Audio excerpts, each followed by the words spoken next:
Bright Tuty. Every student matters. Hello students. So let's talk about our next topic here, that is political reforms. Now before this students, we have talked about the measures to deepen democracy in India.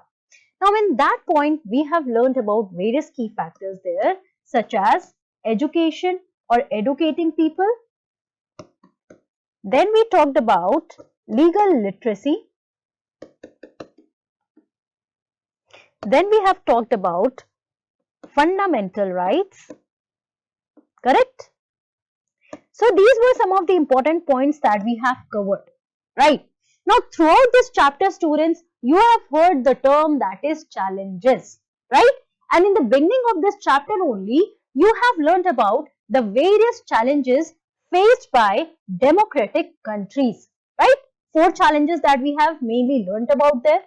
But we also learned that challenge, that is set of problems that should be overcome. But how are we going to overcome those set of difficulties or those set of challenges here? So therefore, in this topic, we are going to concentrate on the political reforms, right? Here in this point, we are going to talk about how we are going to follow these or overcome these challenges by following the suggestions and proposals. So, the basic point here that we can understand is to define political reforms. So, you have learned about challenges that need to be overcome. So, in simple terms, let's talk about the definition here. The suggestions and proposals for overcoming the challenges are known as political reforms. Now, if anyone asks you how to define political reforms, democratic reforms and so on, so this is how you are going to define it. That you are understanding the term challenge now, and these challenges they have to overcome, right? So, these suggestions and proposals for overcoming the challenges can be defined as the political reforms, the changes that we bring in our society to fight against these challenges. So here in this point or in this topic students, we are going to talk about the political reforms that can be followed or that should be followed in our country India. The major measures that can be taken in order to accept the challenge and try to overcome it, right? So here we see that we cannot build up a general idea. Why? Because different countries, they are facing different challenges. Definitely students, we are aware of that point? Yes. Now, if different countries are following different challenges, it means that they have their certain ways in which they will overcome those challenges. Correct or not? So specifically, since we belong to our country, India, we are going to understand what are the political reforms or measures that have been taken in our country or that can be taken in our country. So here we are going to talk about 4 important political reforms. The first one is through the legal means. The second one is consideration of all pros and cons. The third one is improving the quality of political participation. And the fourth one is implementation of reforms. So one by one, we are going to understand all these points here. The first point here is legal means. Very important point here, right? So you have to understand the term that is legal means. Now previously, you have learnt about legal education, right? You have learnt about legal education here. So, how through legal means we are going to bring about political reforms in our country? So, passing laws to stop or ban wrong political practices is an easy way out, but ineffective as well. Yes, students. Now, whenever in our country we see that if any wrong doing is happening or any political party or let's say any law has been passed that is not good for people, what happens? people, they are demanding that through legal provisions, through legal means, these wrongdoings can be corrected. So what happens? Passing laws to stop it or to ban any particular thing, it is an easy way out, right? Definitely, all these political leaders who are in lawmaking process, who are involved in this process, they can sit together, they can discuss over the issue, and they can finally pass the law. You have already learned the whole procedure as well. So the law-making procedure is also a tedious task, right? A lot of deliberations and discussions are required here. And in fact, it is an easy way out also, that if you are passing a law, now it is on people how they are following it or not, right? But we see that people, are they following it correctly or not? Any law that has been passed. So definitely it proves to be ineffective. Now people, they always demand for these legal means, right, in order to correct any wrongdoing. But this total dependence on law is not totally correct here, right students? Why? Because we see that will of people and political parties, apart from that, activists and movements are important in carrying out political reforms. Yes. So just passing a law is not suffice enough, right, for people to follow it. It proves to be ineffective. That we are going to understand through one example here. But what is more important in this whole process? More important here is will of people. Yes, are people determined enough to follow these past laws? And the political parties who should support these laws, and they should ask people to follow it. Then activists, right? They also play a major role in bringing about political reforms. Apart from that, movements that take place in our country, in our day-to-day life, we are seeing it today as well, right? Various movements are taking place, various protests have been taking place on various issues, right? People are demanding the government to form different laws in order to protect their rights, right? So, these are also important in carrying out the political reforms. Therefore, legal means here just passing the laws and total dependence on that law is not sufficient. And how can we agree with this point here? The best example, as you can see, is of dowry laws. Now students, we all know that dowry in our country as a practice has been banned, right? So people, they do not have to give any dowry while they are giving their girl child, right, in marriage. They do not have to give any dowry. But is it being practiced in our country? Are people fully determined? No students. Now in many big cities, you will see that this whole practice has been banned.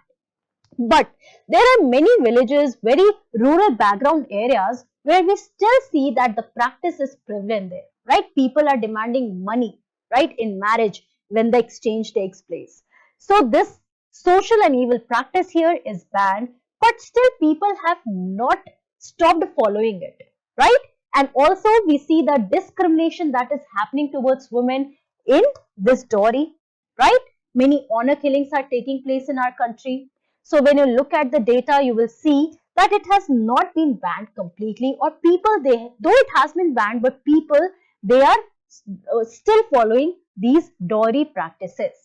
So it is important for us to understand that just mere passing of any laws is not sufficient enough to bring about any political reforms. The will of people and political parties, activists and movements is really important here in order to bring about any political reform. The second point here is consideration of all pros and cons, right? Again, here we are talking about the laws being passed. So what happens? Many hastily passed laws to introduce political reforms are likely to be counterproductive. Yes. Now, what happens? We all know that deliberation or discussions takes place while any law is being passed, right? Among these various political parties who are sitting in the Lok Sabha, Raj Sabha, in the legislature, right, in the law making process. So all these people, they are sitting together, various minds have been applied on these particular laws. But sometimes what happens, there are many laws that have been passed in a haste manner, right, in very quickly. But we see that all these laws, in order to introduce any political reforms, these laws that have been passed very quickly, they prove to be counterproductive, right? They are not successful in nature. So, here you have to understand that laws should encourage people to follow an intended practice. I gave you the example of dowry practices here, dowry laws that have been passed in our country, but we see that people are not following it, right? So here we have to understand the concept that these laws should encourage people to follow this intended practice, right? So if government is asking a ban on anything, people should follow it, should adhere to it, right? Like a good citizen living in a civil society. These are some of the keywords that you have learned previously, right, students? So here you have to understand this as well. Now, best example we can take about these laws is that many states have disqualified people having more than 2 children to contest panchayat elections. Now, let us understand it once again. So, there are many states that have disqualified. First key term here, keyword here. People having more than 2 children to contest panchayat elections. Now, we are talking about at the local government level. We see that there are many states that have disqualified people having more than 2 children to contest in panchayat elections. Now, do you think that it is a good law? No, students. Why? Because it is against the whole idea of democracy, against the whole idea of participation of all. Why? Because there are many poor and backward people in villages, those who have more than 2 children. In fact, majority of them are having more than 2 children. Now imagine that they do not have the right to participate in elections. So the basic rights are being denied to them. The basic essence of democracy is being denied to them. So is it a correct law? No. But on the contrary, we see that Right to Information Act passed in the year 2005, it empowers people to know the process and mechanisms of government. Definitely this is a fruitful act. Why, students? Because this is the act that helps the people to know or understand the whole mechanism of government, how the law has been formed, and in fact related to anything. Now, if they are having problem understanding any issue, they have the right to go and question, right? To ask about the correct procedures that have been followed there, right, students? So this is a fruitful act. So you have seen 2 examples, one that is good for people, one that is not so good for people living in that particular region, wherever these laws have been passed. The next point that you need to remember here is improving the quality of political participation, right? Improving the quality of political participation. Very important point here. Now, can you answer this question that why is it an important point?